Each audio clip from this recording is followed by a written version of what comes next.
Snoring and sleep apnoea గురించి వింటుంటారేమో. Snoring అంటే గురక వ్యాధి. ఈ గురక వ్యాధితోటి స్లీప్ యాప్నియా అసోసియేషన్ ఉంటుంది.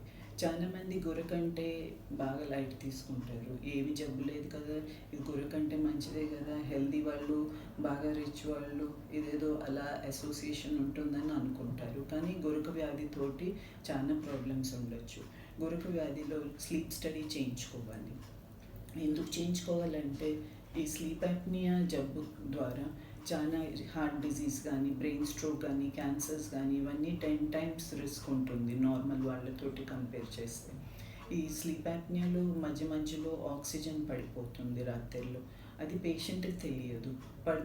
పడుకునేటప్పుడు ఈ ఆక్సిజన్ కింద పడుతుంటుంది అండ్ కొద్దిసేపు బ్రీదింగ్ స్టాప్ అయిపోతుంది. కొద్ది సెకండ్స్ అయినా కూడా బ్రీదింగ్ స్టాప్ అయిపోతుంది కాబట్టి అన్ని ఆర్గన్స్కి డ్యామేజ్ అవుతుంది. ఇది ఎన్నిసార్లు అవుతుంది నిదట్లో, ఇవన్నీ డీటెయిల్స్ తెలుసుకోవాలంటే ఫుల్ నైట్ స్లీప్ స్టడీ చేసుకోవాలి. స్నోరింగ్ ఇవాల్యుయేషన్ తప్పకుండా చేసుకోవాలి. ప్రతి గురక వ్యాధి పేషెంట్ ఈఎన్టీ డాక్టర్ దగ్గరికి వెళ్ళి, లేకపోతే స్లీప్ యాప్నియా స్పెషలిస్ట్ దగ్గరికి వెళ్ళి ఒకటి అప్పర్ ఎయిర్వే ఎగ్జామినేషన్ చేయించుకోవాలి. అప్పర్ ఎయిర్వేలో బ్లాకేజెస్ ఉండొచ్చు, అందుకే ఈ గురక ఉంటుంది. ఆ గురక టర్బ్యులెన్స్ ఆఫ్ ఎయిర్ ఫ్లో గురించి ఉంటుంది. ఈ టర్బ్యులెన్స్ ఎందుకు ఉంటుంది? ఎందుకంటే బ్లాకేజెస్ ఉంటుంది. ఎయిర్ కాలం ఈ నార్మలీ అంటే ఓపెన్ ఉండదు. ఎక్కడెక్కడ బ్లాకేజెస్ ఉన్నాయో అది ఎండోస్కోపీ చేసి చూసుకోవచ్చు.